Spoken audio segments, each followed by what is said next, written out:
Well, thank you very much for your warm welcome. It's great to be here after maybe 10 or 15 years. I don't know when the last time I was here, but it's great to have a warm welcome, and especially because just 3 days ago I was in the beautiful Rwandan heat, 25 degrees. Arrived back in Amsterdam, it was about -2 or 3. I mean, it was just a bit of a shock to the body. But thank you very much. It's lovely to be here and enjoying the warmth of our fellowship together as Christians. And Rwanda is just a little country. I mean, some of our friends here might come from countries that are 100 times the size of Rwanda. But Rwanda is a beautiful country right in the middle of Africa. I'm a fully paid up member of the Rwanda tourist board. So, let's arrange I don't know, a weekend away or a week in Rwanda or 10 days.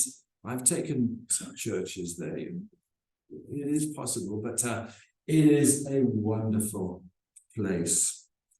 It has some negative talk about it on the news, but it is really great. But Jen and I started our careers I suppose way back. We left school and we went into residential social work, looking after kids in care when you had, children's homes in the bad old days. But they closed that down. I studied residential social work, and they closed all the children's homes down. Maybe they knew I was coming, or they didn't trust me or something. So I became a motor mechanic, and did that for a few years, and then saw an advert for a motor mechanic needed in a residential school, and I thought, wow, that's unusual. So we ended up in Rwanda back in 1981. And then after 4 years there, we came back and worked with our church before going out in 1990, working more directly with the church there. So we had quite a bit of experience before we went. And so one of the first things we were able to do was to work with children whose parents had been killed either in the genocide in 94 or by the HIV AIDS virus that was very prominent in the 90s. And we still have that orphans program 32 years later. And that's our latest family that we've taken in. With both parents having died. But it's great. And just down the road in Bristol, we have George Muller, and we work with the George Muller Foundation with sponsorship program. So it's really great to be involved in that. And over the years, more than 1,000 children have been supported in a community base. We don't have an institution. We hate institutions, but it's a community based program that we've been involved in for all these years. And at the moment, we have about 25 kids in university out of the 100 or so that we look after. So, it's a great project and a great way to support people through sponsorship. I don't know whether you sponsor anybody, but if you want to sponsor somebody, don't look elsewhere, but we'll help you. And George Muller, I mean, the trust that works in Bristol is really great, carrying that legacy of his work. So it's great to be involved in that. But then we thought, let's just talk about this one person, one of the young guys. He came through our program. He went to university and did a good degree. And then he was disabled. And so he thought, what can I do? He wanted to be a teacher, but they wouldn't take a one-legged teacher in Rwanda because they thought he couldn't cope with standing in front of the class. So he thought, what am I going to do? He started his own organization, and now he works for what's called the Global Disability Fund. He's their representative in Rwanda. And just a few weeks ago, he was at the UN. And that's a picture of him there at the UN. And he's going back this week, I think. He's got his visa. This was him as a little boy, having had his leg blown off by a grenade. that was thrown into his house that killed his mother. So, you know, it's great to see some of these youngsters who had no hope in life just, blossoming and doing some amazing things. It's not everybody who goes to university, of course, but you know, we're very happy when they get the marks above a certain level and they get to do something a bit academic. But if you're not academic, like I wasn't, I never went to university when I was a kid, and we developed our skills training center. See, you know, I taught in Rwanda motor mechanics for a few years, and so we, bit by bit, over the last 20 years, have been developing our skills training center, which is now one of the government-recognized skills training centers. And we teach catering and tailoring, beauty, have your nails done, I have my hair done there, welding. You know, it's really great because we do some work for outside contractors. You know, we have a school that is able to weld. Construction and electrical installation is also taught there. We got some great staff. Andrew is the director, and on the right there you have Vedast, who is our welding teacher. And you know, he's just recently done some great doors and windows for one of our church leaders who is building our house. So we have you know, different skills that are being taught there that help youngsters get a job after a year or 2 years studying in the school.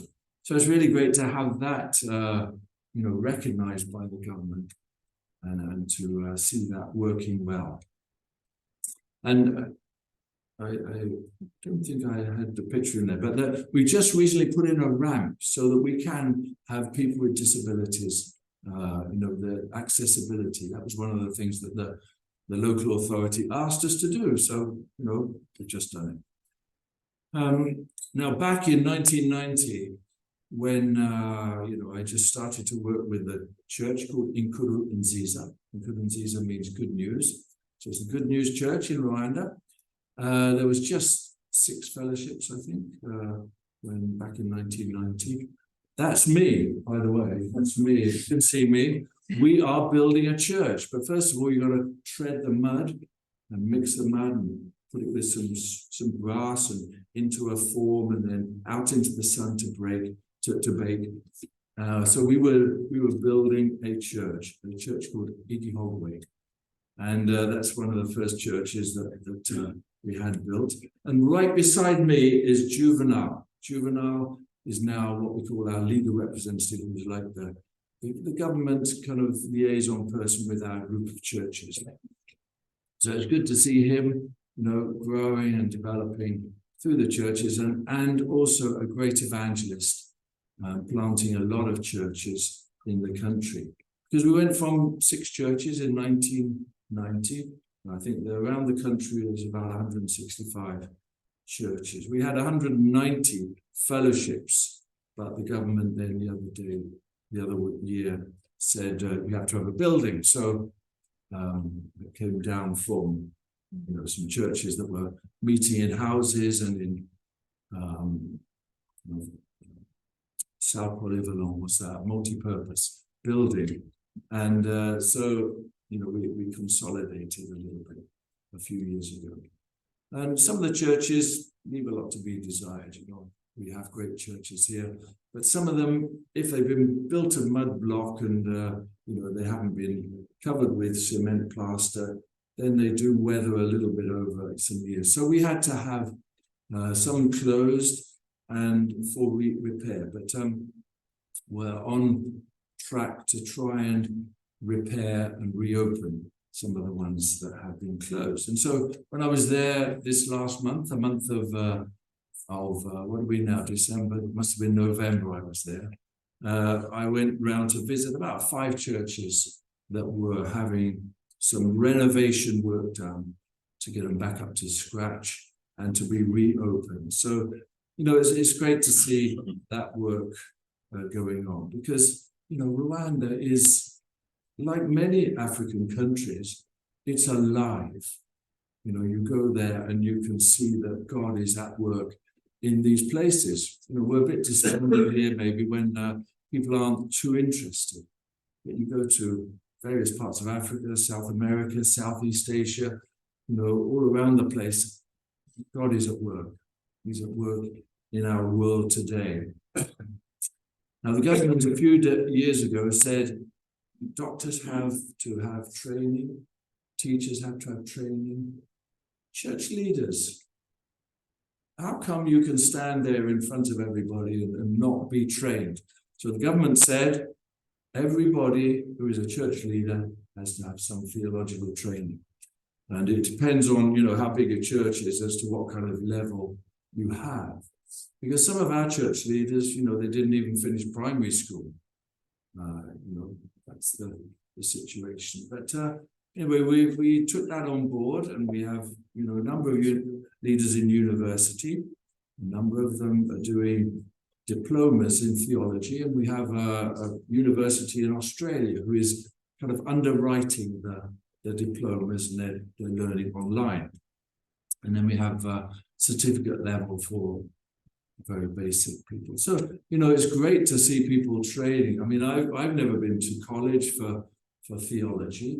Maybe I need to, but, you know, see later on, maybe when I open God's word, whether, you know, I will say, yes, he should have gone to college, done a bit of theology. Yeah, but we do have Emmaus courses. I don't know if you've come across them, but they are right around the world. And in Liverpool, we have the one in the UK. I'm an avid student. I'm always studying Emmaus. My wife laughs at me because, you know, she thinks, well, you're just doing it for the certificate. I don't know. I got about 50 certificates and books that I've studied. But Emmaus is important in Rwanda on a few levels. We have a radio program. We have courses, all sorts of courses, all the books in the Bible, all different topics. There's 100 and something different courses to study. So, you know, if you're not studying the Bible and you want a way of studying the Bible, Emmaus is for you. But also, imagine, how do prisoners study? We've got lots of churches in prison. You know, I'm telling you, the work of God isn't just outside in the communities, it's in prison as well. Can you imagine in Rwanda, we had 160,000 prisoners at one time because of the genocide and what happened there. You know, so it was a massive population. And one of our church leaders, a guy called Eli, those of you who followed our work for many decades, then you'll know that Eli was put in prison in about 1998 for a couple of years, falsely accused of being part of the genocide. Well, he was a church leader, an elder in our church. And so, you know, what did he do? Well, he's got a congregation that can't escape. So, you know, he had a church of 600 in the first prison he was in. Then they moved him, and he had a church of 1,000 in the prison where he was. You know, he did just an amazing work. So Emmaus is great. And here's, we went to visit a prison, a ladies' prison. Ailey said, you know, it's difficult because they don't have any sound equipment. You know, so it's difficult in the hubbub of the prison to make yourself heard in the meeting. So, you know, we got some speakers and some mixers and mics. But also, you'll see Ailey down here. He's got his pickup, and he's got a mobile baptistry. So, you know, he lines up people, and you can see the statistics there. I said, how do you do it? He's my age, which is 70. How do you, as a 70-year-old, baptize 120 people? You know, I mean, I can't remember the last time we baptized one person in our church in Cardiff. It's been a while. 120. I know they're in prison, and I know they can't escape when, you know, the gospel is being preached. But 120 people I got a bad back just thinking about it. But, he's a great guy and he's so enthusiastic. He loves baptizing people. So, he's got a great evangelist. Now, that's enough about the work. That's enough about the work. 1973, now that rings a bell. And, you can see me and my wife, Jen, we're cutting the cake because it's our wedding. It's our wedding. So, well, if you're a mathematician, you'll be able to recognize what happened this year. And it was September the 1st that we celebrated our 50th wedding anniversary. Now, I know I don't look old enough to have been married 50 years. I was only 10 at the time. No, I was one of the fortunate ones who, found a lovely woman and a girl, and managed to marry her when we were both 20. So it's unusual these days because these days you will finish your education, university, get your career started, maybe even buy a house. So you don't get married until much later than we did back in the 70s. But anyway, it was great to be married for 50 years. And we were talking for a little while about what we should do to celebrate. What should we do? Should we go on a trip? Where should we go? To Africa? Been there, done that, where should we go? Where would you go?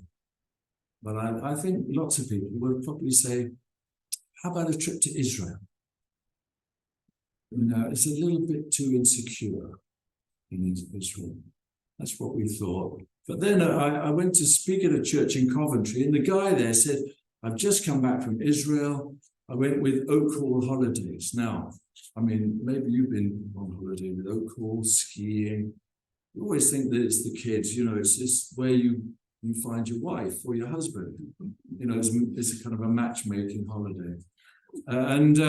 For some people, that's the kind of thing that happens. So Jen said, no, Oak Hall, I can't imagine. We'll all be sitting on the coach with somebody strumming on the guitar. So no, we're not going to go to Oak Hall. But then she came around and thought, yes, okay, let's go on an Oak Hall holiday to Israel. I haven't been following my notes very well, have I? I haven't looked down yet. Where have we got to? Anyway, here we are in Israel. And this was, we had celebrated our wedding anniversary in September. So you can imagine, we didn't go immediately because we had the kids. So it was about the 3rd of October, I think it was, that we went to Israel. This was 2 months ago. So it wasn't too long ago. I remember it well. So we did Jerusalem. We had a great time going around the sites. If you've ever been to Israel, it's brilliant. It's brilliant. Just the history, fantastic. Who's been there? Come and give us a yes. A few people have been there. It's wonderful. Yes, yes, there you are, and it's warm. So we were there about 3 days before the trouble started. And some of the party, there were 40 of us.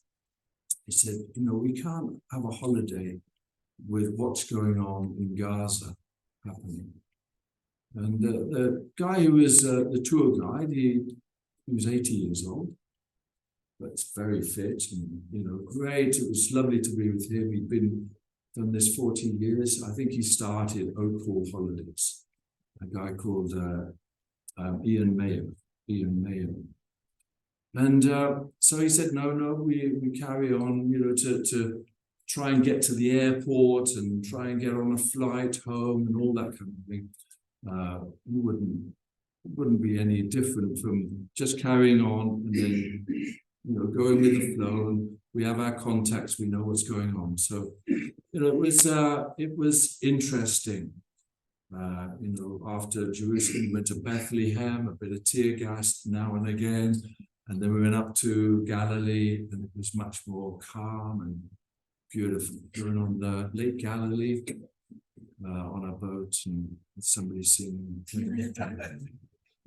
And so, I mean, it was difficult to get out of Israel because they closed the airport and you had to go out via Jordan.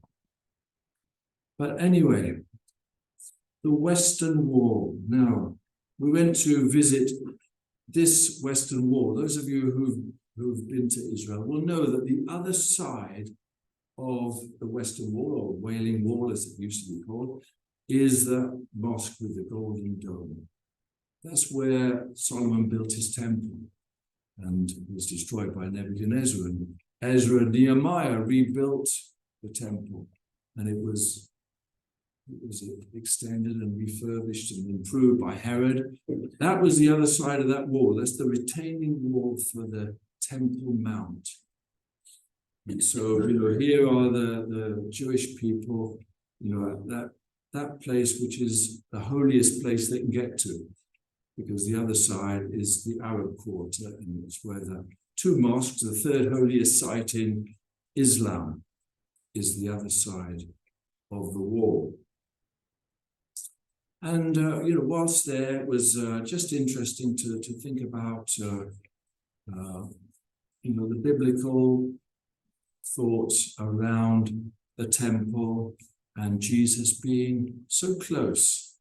He was probably wandering around where we were wandering around, and that's an amazing thing to think of. So here we have Matthew 24. Matthew 24. It's an interesting scripture, Matthew 24, because it has a question in there that I'm sure many of us, and many of even people who are maybe not Christians as we are, would be asking at some point in their lives. So let's just read from Matthew 24.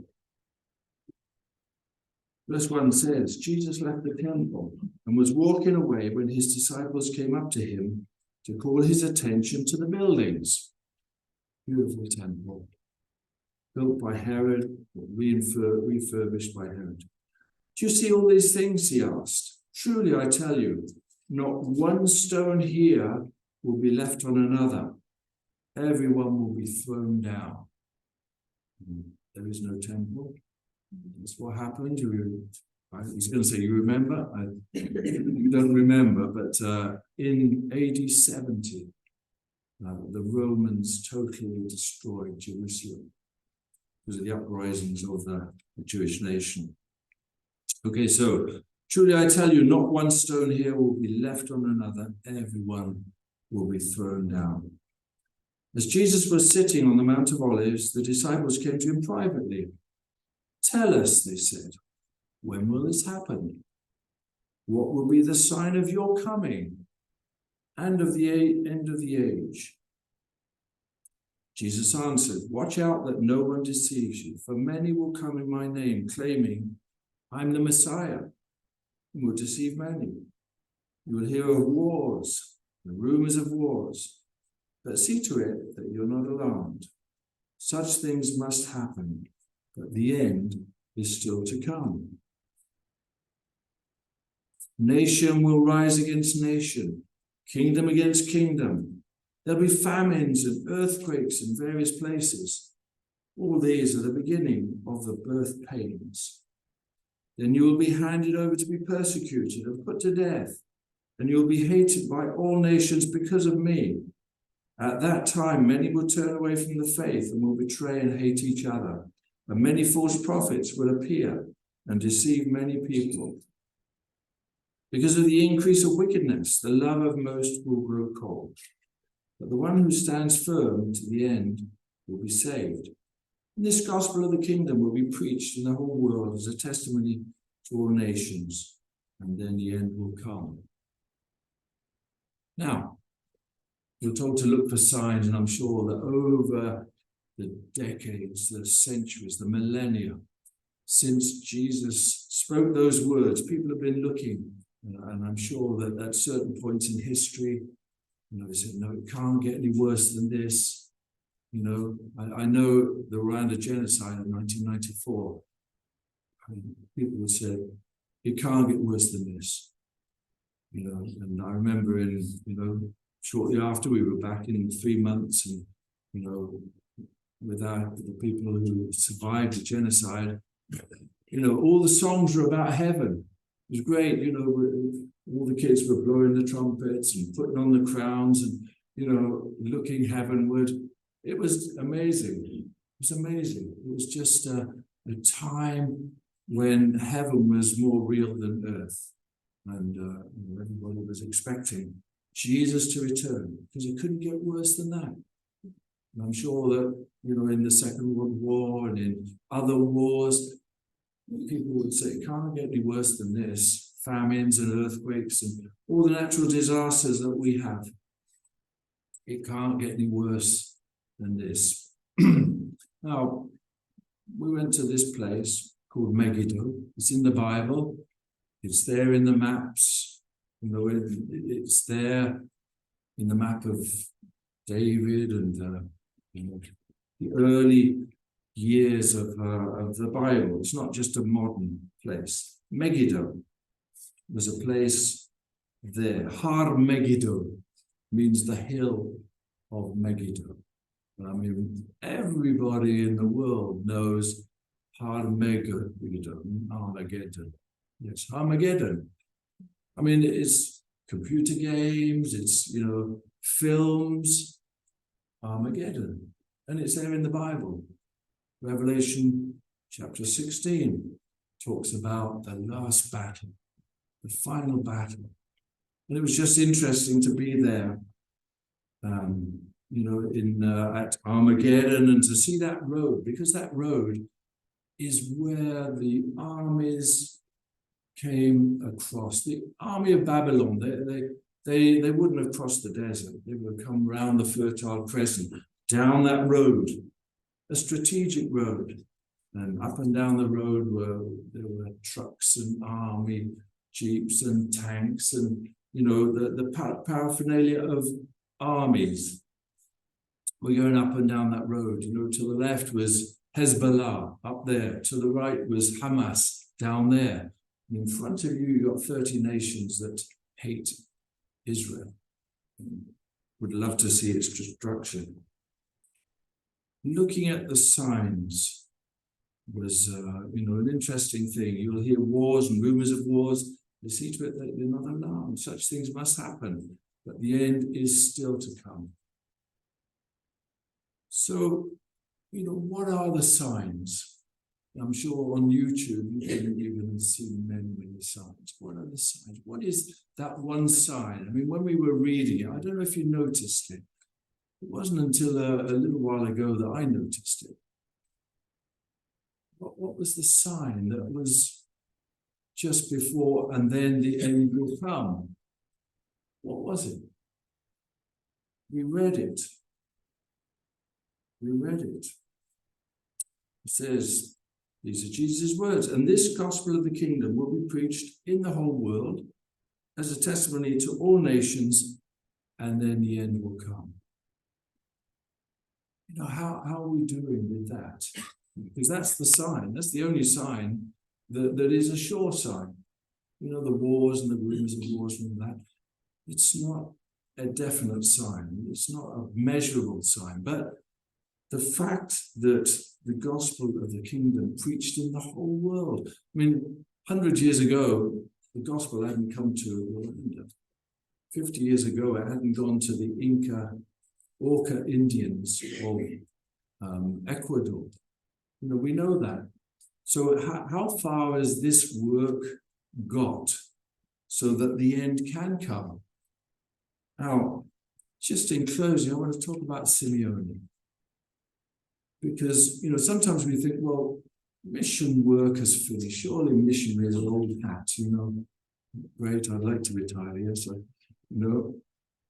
But it's great to see somebody like Simeone. Now, Simeone is great. He was a church leader. I met him, maybe 10 or so years ago. he was preaching out in the open, and everybody was sitting around out in the open. I said, what are you doing here? He said, well, we got a church, we got a fellowship, but we haven't got a building. He said, you know, we've been out here for the last 5 years on and off. I said, what happens when it rains? Well, you know, what happens about the sun, you know? Well, you can see the choir is getting a little bit hot there, sitting out in the blazing sun. I said, you need a building. He said, yes, we do. Well, along the road was this building that in 1994, people have been probably taken off away from there, and all the doors and windows have been stolen. So, you know, we used the construction students from the school. They kind of rebuilt it, and we used the electrical installation people to put in electricity, obviously, and the welding people to make up doors and windows.